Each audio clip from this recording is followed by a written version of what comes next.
नमस्कार दोस्तों, मेरा नाम है अनिरुद्ध और मैं आप सभी का वेलकम करता हूं करियर विल आईएएस पर। दोस्तों, जापान के कॉन्स्टिट्यूशन की जब भी बात होती है यही चीज़ ध्यान में आती है कि जापान तो एक शांतिवाद कॉन्स्टिट्यूशन को फॉलो करता है, यानी कि पैसिफिस्ट कॉन्स्टिट्यूशन को फॉलो करता है, जिसके पास हथियार तो छोड़िए बल्कि अपनी खुद की आर्मी तक नहीं थी और ये लोग उन सभी चीज़ों के लिए मेनली अमेरिका के ऊपर डिपेंडेंट थे। लेकिन आज दोस्तों जापान की तरफ से कई सारी बड़ी डेवलपमेंट सामने आ रही हैं जो कि बताती हैं कि जापान ने ना केवल अपने पैसिफिस्ट कॉन्स्टिट्यूशन को डिसमेंटल कर दिया है बल्कि उसके साथ में वो अब एक नया ऐसा ऑर्डर लेकर आए हैं जिसके माध्यम से जापान ना केवल हथियारों को बनाएगा बल्कि उन हथियारों का एक्सपोर्ट पावर हाउस भी बनने का प्रयास कर रहा है। आप लोग यहां पे देख सकते हैं, ये खबर दोस्तों कल ही सामने आई है। Japan dismantles pacifist constitution, dreams of becoming a defence industry power house पर भी आप देख सकते हैं सीएनबीसी ने कवर किया,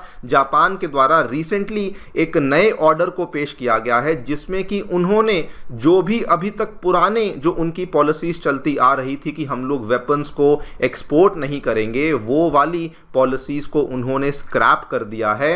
and in a major shift of the pacifist policy उन्होंने अब ये भी अलाउ कर दिया कि हम तो जी इन हथियारों का एक्सपोर्ट भी करेंगे। इसके पीछे के क्या रीजंस हैं, जापान की नई पीएम ने क्या क्या बातें कही हैं, मैं वो सारी चीज़ें आपको बताऊंगा। यहां पर भी आप देखिए इस चीज़ को इंडिया में भी कवर किया जा रहा है। जाने माने चाइना थिंकर हैं डॉक्टर ब्रह्मा चलानी, इन्होंने भी इस चीज़ को लेकर कहा कि जापान की पॉलिसी में स्ट्रेटेजिक शिफ्ट देखने को मिला जो कि पिछले 80 सालों में पहली बार हमें ऐसा देखने को मिला है। और इन्होंने ये भी कह दिया है कि हम लोग 17 कंट्रीज के साथ जिनके साथ जापान का डिफेंस इक्विपमेंट और टेक्नोलॉजी ट्रांसफर का अग्रीमेंट है, उनके साथ हम लोग इन एक्सपोर्ट्स को करने वाले हैं। और उस लिस्ट में दोस्तों वैसे तो कई सारी कंट्रीज आती हैं लेकिन primarily Australia, India, Philippines, Vietnam, UAE, Norway और बांग्लादेश जैसी कंट्रीज का नाम हमें देखने मिल जाता है। इसके बारे में तो हम लोग चर्चा करेंगे ही करेंगे, लेकिन इसी बीच दोस्तों ये भी खबर सामने आ रही है कि जापान के द्वारा अपने इसी ऑर्डर्स को रिलैक्स करने के बाद बेसिकली उन्होंने अपनी सबसे ज़्यादा एडवांस्ड जो स्टेल्थ फ्रिगेट वाली वॉरशिप है, जिसको मोगामी क्लास स्टेल्थ फ्रिगेट्स कहा जाता है, उसको इंडिया को ऑफर कर दिया है along with transfer of technology, along with make in India. और साथ में कहा कि हम लोग ये सारी चीज़ें इंडिया के साथ करते हुए अपने जो डिफेंस के संबंध हैं उसको भी और ज़्यादा मजबूत करना चाहते हैं। यहाँ पर आप देख सकते हैं जगह जगह पे सोशल मीडिया पे भी इस चीज़ को लेकर कवरेज करी गई है। दोनों ही चीज़ों के बारे में हम लोग चर्चा करेंगे, क्या एग्जैक्टली जापान ने अपनी पॉलिसी में चेंज किया है, इंडिया को दिया वाला जो ऑफर है उसके पीछे की क्या टेक्निकलिटीज़ हैं, क्या उसकी यहाँ पे डिटेल्स हैं, और ये जापान ने अपनी जो पॉलिसी है इसको क्यों बदला है इसको भी समझेंगे। इंडिया को दिया जाने वाला ऑफर ये कितना अच्छा ऑफर है, एंड मोर इंपॉर्टेंटली ये भी हम लोग अंडरस्टैंड करेंगे कि इंडिया तो ऑलरेडी अपने फ्रिगेट्स को खुद से बना ही लेता है। इस केस में तो हम लोग किसी और कंट्री के ऊपर डिपेंडेंट भी नहीं है, तो फिर क्या ये ऑफर इंडिया के लिए अच्छा बनता है या फिर नहीं, ये भी हम लोग समझेंगे। आइए शुरू करते हैं मेरे साथ। मेरा नाम है अनिरुद्ध। यदि आप लोग हमें फॉलो करना चाहते हैं तो दिए गए टेलीग्राम चैनल के माध्यम से ऐसा कर सकते हैं। All right, directly coming to the news, क्या देखने मिला है दोस्तों, आज से लगभग 3-3.5 साल पहले की बात है, जापान ने ऑफिशियली अनाउंस कर दिया था कि जो उनके आर्टिकल्स हैं कॉन्स्टिट्यूशन में जो कि बताते हैं कि उनका कॉन्स्टिट्यूशन एक पैसिफिस्ट कॉन्स्टिट्यूशन होने वाला है, उन आर्टिकल्स की इंटरप्रिटेशन को अब डिफरेंटली देखा जाएगा। और आज दोस्तों in a very very major development Japan ने ये कह दिया है कि हम लोग अपनी आर्मी भी बनाएंगे और हम लोग अपने हथियारों को भी बनाएंगे। और आज उन्होंने ये भी कहा कि हम लोग हथियारों को बनाने के साथ साथ एक मेजर ग्लोबल आर्म्स सप्लायर भी यहां पर बनने वाले हैं। एग्जैक्टली क्या हुआ है मैं आपको बता देता हूं। जापान की जो नई पीएम है सने तकाइची, उन्होंने साथ में ये भी कहा, no single country can now protect its own security alone, मतलब कि हमें साथ में मिलकर के काम करना होगा, तभी जाकर के जो ग्लोबल पीस है वो सुनिश्चित हो सकता है। आप यहां पे देख भी सकते हैं, इन्होंने जब से ये वाले ऑर्डर को स्क्रैप किया है। एक और इंपॉर्टेंट डील इनकी हो भी चुकी है, जिसमें कि इन्होंने दोस्तों ऑस्ट्रेलिया के साथ लगभग 7 बिलियन यूएस डॉलर्स की डील को साइन भी कर लिया है, जिसके तहत ये 11 के आसपास जो मोगामी क्लास की वॉरशिप्स हैं ये ऑस्ट्रेलिया की नेवी को सप्लाई भी करने वाले हैं। बल्कि आप देखिए न्यूजीलैंड भी कतार में लग चुका है और वो भी कह रहा है कि हमें भी जापान की वही वाली अपग्रेडेड मोगामी क्लास की फ्रिगेट्स चाहिए और इनकी बातचीत वहां पर भी शुरू हो चुकी है। क्वेश्चन ये आता है कि जापान के द्वारा सडनली अपनी इस पॉलिसी को चेंज क्यों किया जा रहा है। इसके पीछे मल्टीपल कारण है। सबसे पहला कारण तो ये है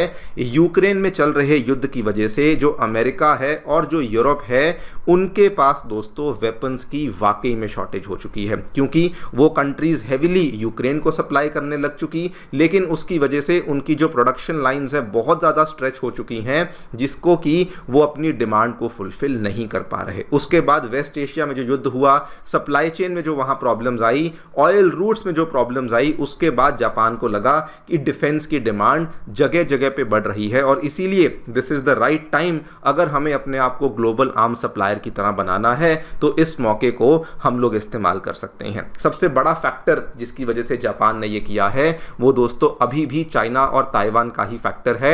इस चीज़ को लेकर आपको याद भी करवा दूं, जापान के जो पहले रह चुके प्राइम मिनिस्टर हैं मिस्टर फूमियो किशिदा, उन्होंने इस चीज़ को नोट किया था कि ताइवान में अगर अमन और शांति नहीं रहती है तो उस केस में पूरे के पूरे ईस्ट चाइना सी के इलाके में प्रॉब्लम्स ही रहेंगी और वो चीज़ जापान कभी भी होने नहीं देगा। आप यहाँ पे देखिए 2022 की ये खबर है, जापान ने चाइना को मैसेज सेंड कर दिया था ताइवान को तंग करना बंद करो, लेकिन दोस्तों आप भी जानते हैं आज के टाइम पे ताइवान की जो प्रॉब्लम है वो अभी भी सॉल्व नहीं हुई है और चाइना और ताइवान के बीच में टेंशन्स लगी ही रहती हैं। ये सबसे बड़ा फैक्टर है जिस वजह से जो जापान है वो ना केवल अपनी नेवल एक्टिविटी जापान और ताइवान के आसपास बढ़ा रहा है, लेकिन वो अपने हथियारों की प्रोडक्शन को भी यहाँ पे बढ़ा रहा है। एंड फाइनली जो कि आप कह सकते हैं कि थोड़ा सा हिडन एंगल है, जापान अपनी इकोनॉमी को, अपनी डिफेंस इंडस्ट्री को रिवाइव करने की कोशिश कर रहा है,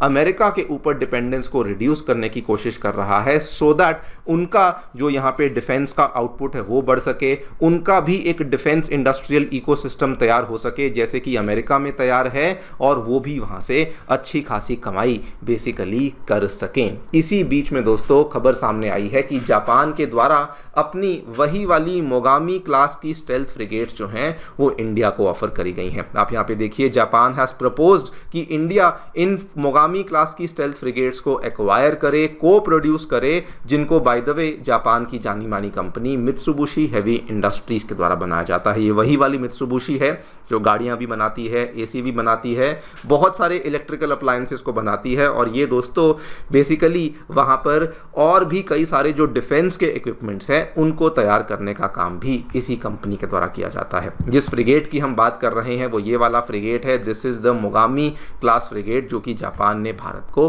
ऑफर किया है। बिफोर वी टॉक अबाउट कि क्या ये ऑफ़र अच्छा है या नहीं है, क्या इंडिया को लेना चाहिए नहीं, आपको पहले ऑफ़र और इसके फ्रिगेट की स्पेसिफिकेशंस के बारे में बता देता हूँ।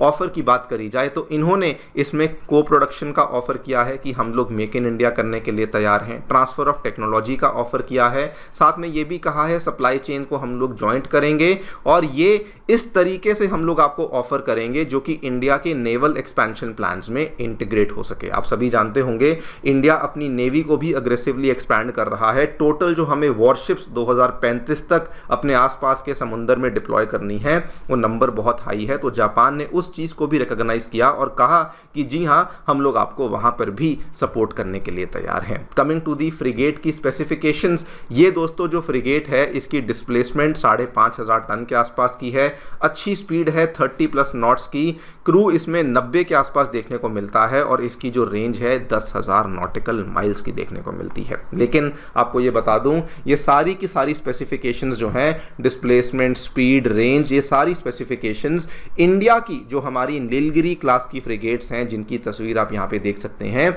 उसमें भी आपको मोटे मोटे तौर पे सिमिलर स्पेसिफिकेशंस ही देखने को मिलती हैं। मतलब कि ऐसा नहीं कि कुछ बहुत ही अलग, कुछ बहुत ही डिफरेंट हमें जापान ऑफर कर रहा है। मोटे तौर पे ये वाली स्पेसिफिकेशंस हमें हमारी होम ग्रोन नीलगिरी क्लास की फ्रिगेट्स में भी देखने को मिल जाती हैं। लेकिन हाँ, कुछ कुछ यूएसपीज हैं जो कि जापान वाली उस फ्रिगेट में देखने को मिलती हैं।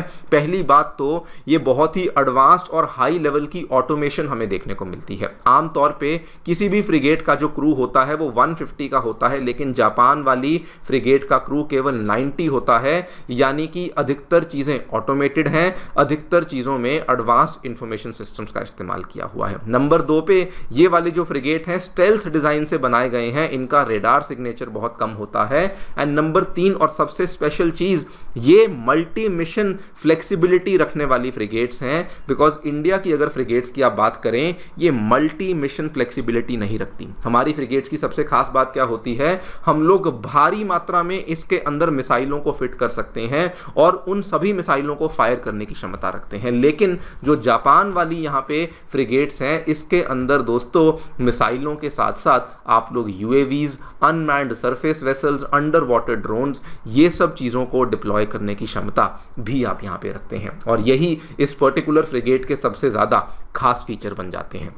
नाउ ये ऑफर अभी क्यों हो रहा है दोस्तों? इंडो पैसिफिक में एनवायरनमेंट बहुत ज़्यादा चेंज हो रहा है। चाइना की नेवल प्रेजेंस बहुत बढ़ रही है। केवल साउथ चाइना सी में नहीं, पूरे के पूरे Indian Ocean region, Indo Pacific के इलाके में ही ये चीज़ बढ़ रही है। और जापान ये चाहता है, उन्होंने पहले भी कहा कि हम तो जी अपने पार्टनर्स के साथ इंटर ऑपरेबिलिटी को इंक्रीज करना चाहते हैं, और इसीलिए ऑस्ट्रेलिया के साथ भी डील को साइन किया और अब इंडिया के साथ भी इस तरह की डिफेंस कोऑपरेशन को बढ़ाना चाहते हैं। बट फाइनल क्वेश्चन आता है कि क्या ये ऑफर भारत के लिए अच्छा है? देखिए, अगर मैं कैपेबिलिटी की बात करूं तो स्टेल्थ फ्रिगेट्स बनाने की कैपेबिलिटी भारत में ऑलरेडी देखने को मिल जाती है। नीलगिरी क्लास की फ्रिगेट्स और कई सारी फ्रिगेट्स हैं जो कि हमारी उस नीड को फुलफिल करती हैं। हमारी मैक्सिमम जो नीड है वो इसके साथ फुलफिल ही नहीं होती, बल्कि जो हमारी मिसाइलें हैं उनको हम आसानी से अपनी स्टेल्थ फ्रिगेट्स के ऊपर इंटीग्रेट भी कर सकते हैं। मैन्युफैक्चरिंग की बात करें तो Mazagon dock ship builders limited, garden reach ship builders limited, ये सारे के सारे प्रूवन शिप बिल्डर्स हैं जो कि बड़ी आसानी से इन फ्रिगेट्स को बनाते हैं और इसकी टेक्नोलॉजी भी हमारे पास देखने को मिलती है। लेकिन एक कारण से ये ऑफर हमारे लिए स्पेशल बन जाता है और वो है स्पीड। हमारे शिप बिल्डर्स इन पर्टिकुलर फ्रिगेट्स को बनाते तो हैं, लेकिन एक एक फ्रिगेट को बनाने में 7 से 10 साल तक लग जाते हैं। लेकिन चाइना इसको बहुत तेजी से बढ़ा रहा है। तो ये वाला जो वॉइड है, ये वाला जो गैप है, उस चीज़ को जापान फुलफिल कर सकता है, जल्दी से चीज़ों को प्रोड्यूस कर सकता है और अपना जो वहाँ पे AI के माध्यम से जो ऑटोमेशन है उसको भी जापान हमें ऑफर कर सकता है। अब देखते हैं सरकार क्या करती है, क्या हम लोग इस ऑफर को आगे चल करके परस्यू करते हैं या नहीं। लेकिन on the face of it ये ऑफर इंडिया के लिए एक अच्छा ऑफर बन जाता है। आप लोग जो भी सोचते हैं बताएं कमेंट सेक्शन में। Thank you so much for listening, stay tuned and